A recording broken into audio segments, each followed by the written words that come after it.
Hello, my name is Andy Cruz and I'm a librarian in the Texana Genealogy Department. I want to welcome you to our presentation reflecting on the San Antonio flood of 1921. This catastrophic flood 100 years ago brought about changes that shaped San Antonio into the city we know today. This presentation will be presented in two parts. The first, entitled The Great San Antonio Flood of 1921 by Matt De Waelsche, and the second, entitled West Side Flood Remembrance by Sylvia Reyna. Here's Matt to get us started. My name is Matt De Waelsche. I'm an archivist and librarian in the Texana Genealogy Department at the Central San Antonio Public Library. Original and microfilm copies of newspaper articles and most of the photos and postcards used in this presentation are available in the Texana Genealogy Department.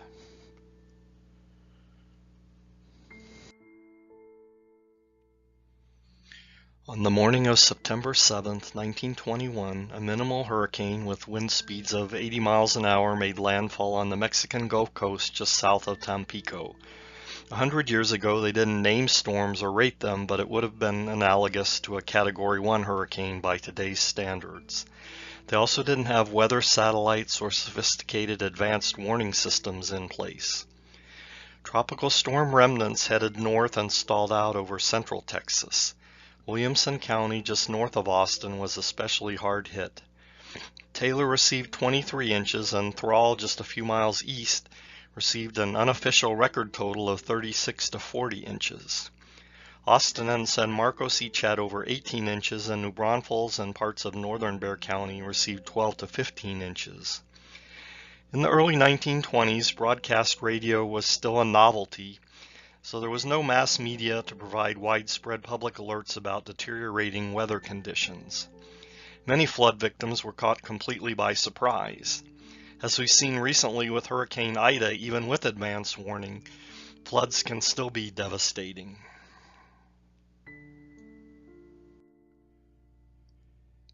It began raining in San Antonio around 7 p.m. on Thursday, September 8th, and rained throughout the day on the 9th and into the early morning hours of Saturday the 10th. The official measurement of just under 7 inches of rain on the 9th set a new one-day record for rainfall in the city. It had been a long, hot, and dry summer with very little measurable rain from mid-June through early September, and initially area farmers and ranchers were relieved that the drought had been broken. On the evening of September 9th, rain-swollen creeks fed into the San Antonio River and a wall of water inundated downtown San Antonio, covering over 1.5 square miles. From shortly before midnight on the 9th to 1 a.m. on the 10th, the river rose a foot every 10 minutes, over 7 feet in 1 hour. The flood crested around 1:45 and didn't begin to recede until around 3. Estimated depths ranged from 2 to 20 feet, and the estimated flow rate of the river was about 22,000 cubic feet per second, up from a normal rate of about 25 to 50. To put that in perspective, it was equivalent to the volume of water in an Olympic-sized swimming pool going by every 30 seconds. This picture in front of the rectory of St. Mary's Catholic Church shows an overturned car, mesquite paving blocks torn up from St. Mary's Street, and the stained glass windows of St. Mary's Church open to air the church out.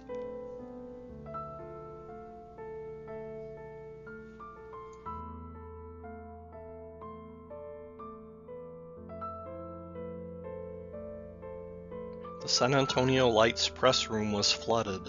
They used to press at the nearby St. Anthony Hotel, normally used to print restaurant menus to put out special editions.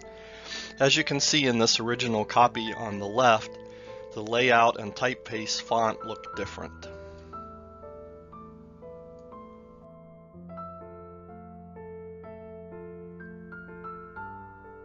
The Express building was also flooded, and they weren't able to publish an edition on the 10th. Their first edition after the flood came out the following day on Sunday the 11th. In the aftermath of the flood, the official death count was set at 51, but there is speculation that it may have been closer to between 80 and 100. The majority of fatalities occurred on the poorer west side of town. Monetary damages were estimated at $3.7 million, or the modern day equivalent today of over $48 million. Throughout the week following the flood, the Express and Evening News ran daily pictures of flood damage. Railroad tracks were washed off trestles, and houses were demolished and swept away.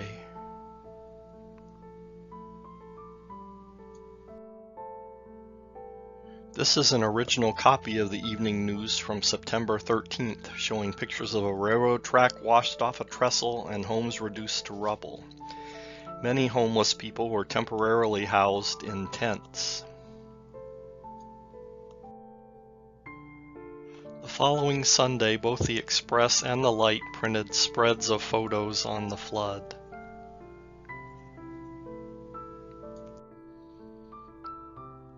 The Light had a special section of 3 pages dedicated to pictures of flood damage.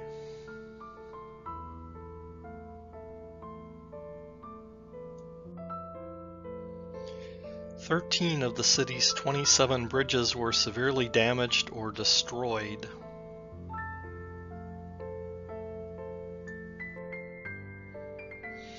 Debris from wreckage of homes and buildings and carcasses of drowned horses and cattle lodged under the bridges, creating dams.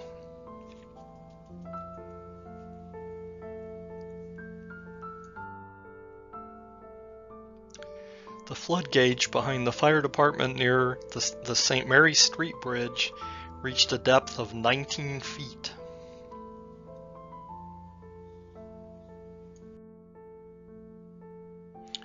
The Fox Photo Company sent copies of this postcard to some of its customers who were complaining about the delay in orders.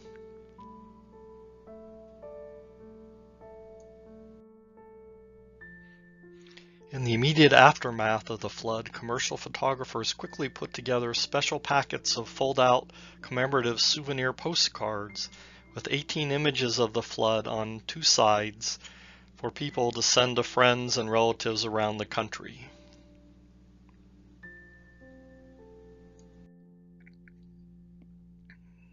As a result of the flood, the Olmos Dam was built 4 miles north of downtown for $1.5 million. Construction began in January of 1925, and it was dedicated in December of 1926.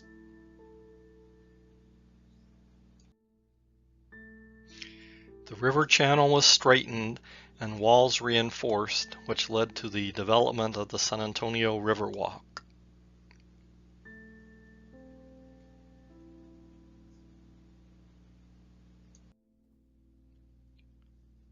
The city of San Antonio and Bexar County, along with the San Antonio River Authority, collaborated with the Army Corps of Engineers on the Channel Improvement Project to divert the river flow away from more densely populated areas.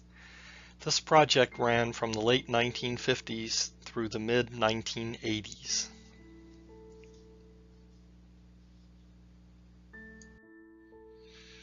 In October of 1987, construction began on 2 tunnels, one for the San Pedro Creek and one for the San Antonio River, to divert floodwaters underneath downtown. They were carved out by a massive 620-ton, 24-foot-wide boring machine imported from Japan.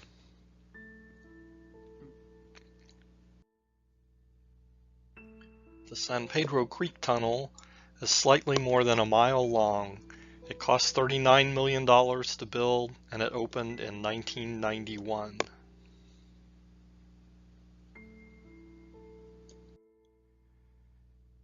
The San Antonio River Tunnel is approximately 150 feet deep, 3 miles long, and 24 feet in diameter. The intake valves are about 35 feet higher than the outlet shafts south of downtown, using the force of gravity to help move floodwaters. It was completed in late 1997 at a cost of over $111 million, just mere months before the 1998 flood of record.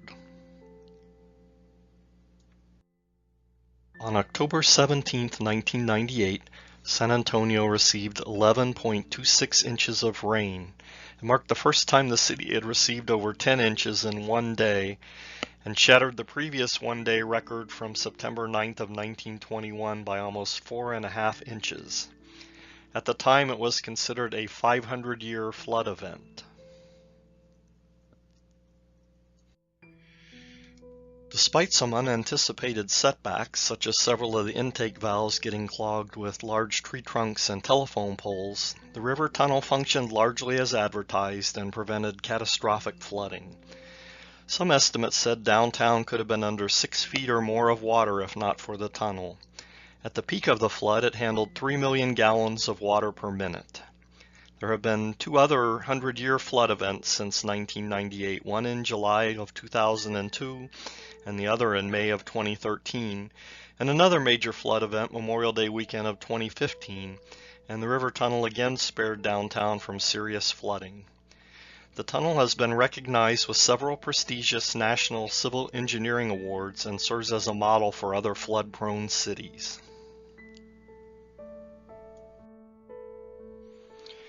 The flood of September 8th through 10th of 1921 remains one of the worst natural disasters in the history of the city of San Antonio.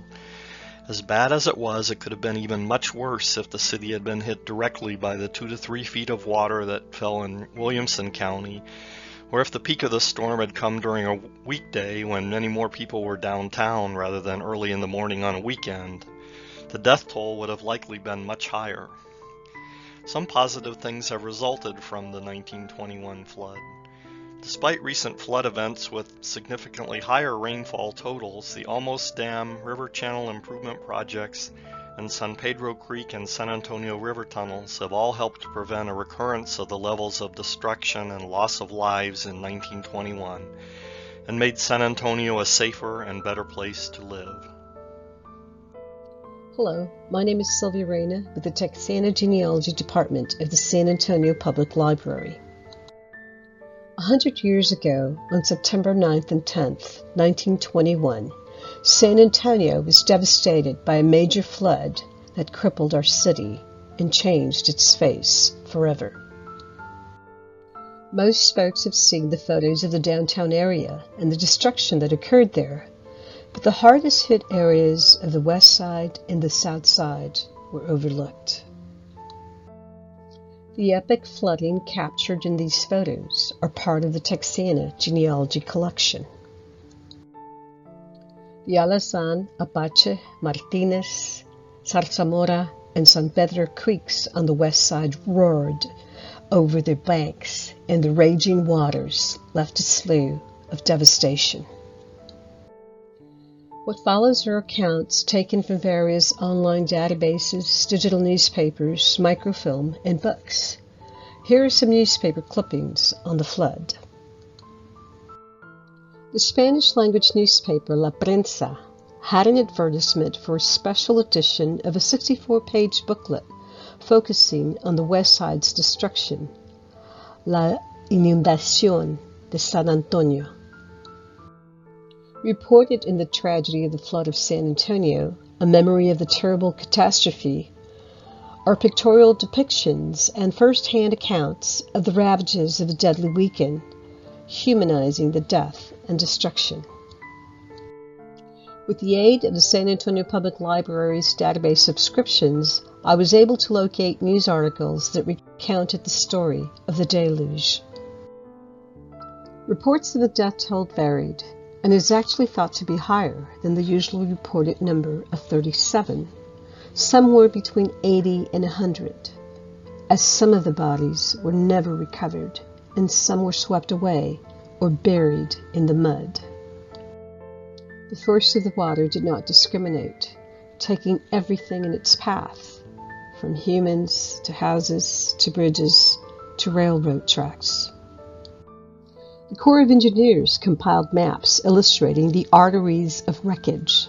The blue on the left delineates where the water overflowed from the boundaries. The blue on the right depicts the west side of San Antonio. The death toll continued to climb, even though articles were being published stating that San Antonio recovered quickly. Yet Sanborn maps say otherwise, as this 1912 map shows a cluster of houses on the Alasan Creek. And then in 1931, the Sanborn map shows the neighborhood is gone, vacant, vanished. Some sources have reported that 1,500 homes were destroyed in the flood. A 1970s Corps of Engineers report reveals a continuation of flooding in the west side. The table of content notes the 1819, 1921, 1946, 1965, and other floods that devoured the area. A continuous pattern of neglect, social, and environmental injustice is depicted. In the 70s, the waters rose up to 8 feet deep. Streets turned into a roaring river. It wouldn't be until decades later, 1974 in fact, when the communities organized for public service, better known as COPS, the Mexican-American Legal Defense, the Educational Fund, and the United States Department of Justice began working to bring about change within the infrastructure of the San Antonio City Council, so grossly skewed towards Anglo control. In 1977, after COPS pleaded to amend the city charter to establish 10 city council districts, the justice began to occur, bringing the Hispanic and the underrepresented communities into the legal process. National and international newspapers also shared our stories throughout the years. Newspapers as far away as Queensland, Australia, to Medicine Hat, Alberta, Canada, report reoccurring floods and death on San Antonio's west side. Our newspaper on microfilm recounts the cleanup and the reconstruction and utters the tales. Highlighted here are the chronicles of some of the heroic efforts. One details the story of a young Francisco Gutierrez, a 12-year-old boy who clung to a tree in darkness with his 5-year-old nephew on his back as the turbulent waters ran past them for 5 hours. Special edition newspapers were also printed. Minutes from the city council meetings the following week list the streets which were being refurbished downtown. Absent from the list were the west side streets that were wrecked or ruined. San Fernando Cemetery No. 1 is nestled between the Alasan and Apache Creeks and within one of the neighborhoods that was battered. In an effort to discover more about the victims of the flood, I went to this cemetery to look at tombstones. It has been said that a person dies 3 times. First, when your body no longer breathes. Second, when you are buried or no longer physically exist. And lastly, when no one is left to remember you and say your name. The names on this list are by no means comprehensive. And of course, flood victims were not only buried at San Fernando No. 1, but at City Cemetery No. 7, Mission Park Burial, St. Joseph's Society Cemetery, and others. In gathering facts about the flood victims and retelling the story, I looked through our resources, utilizing the following methodologies. I perused through the San Fernando Cemetery No. 1 index book and paged through looking for death dates of September 10th and 11th. Then I utilized our databases Ancestry, the Library Edition, and Newspaper Archive. I also consulted September's Texas Monthly, which features the article, The Flood That Changed San Antonio for Better or for Worse. I also referred to other resources in addition to the ones mentioned here. Doing reconnaissance at the cemetery proved challenging, as some of the tombstones were not very legible. Some simply did not have information, as time and environmental weathering has set in. There were vacant plots where perhaps tombstones may have stood. Also, we need to keep in mind that these were impoverished families, and tombstones may not have been a feasible purchase, so they may have never existed. Preliminary research meant consulting our Ancestry database subscription and taking the names and the death dates and trying to find a death certificate which would indicate location and cause of death. I went down the list of known individuals. The first one on the list only stated infant and the surname, so I filled in the name, death year, and location. Luckily, the database pulled the death certificate of infant Cadena, who drowned on September 10, 1921, in San Antonio and was buried at San Fernando Cemetery. Now I had the parents' names. From that information, I was able to find the child's birth certificate, which indicated the baby was born 4 days before. There was a variation in the spelling of the parent's name, which is a common occurrence when researching records. I literally stumbled across Ben Garbo's gravestone while looking for another person on the list. Once again, there were variations on the spelling in the newspapers and databases. Garbo, Ben, Benjamino, age 47. The literal translation from the gravestone is in Italian and is from the San Fernando Cemetery Index book. Virginia Cavazos, 10 years old. Rafael Elizondo, 70. Guadalupe, 53. Falcon's tombstone picture was noted in the Find a Grave website, and from there I was able to quickly find its location because of the house in the background. From the 1920 census, it indicates that she was the grandmother of Virginia Cavazos. Here are more of the Falcon family lost to the flood. Juan Jose and Victoriana. Their death and burial permit was also found.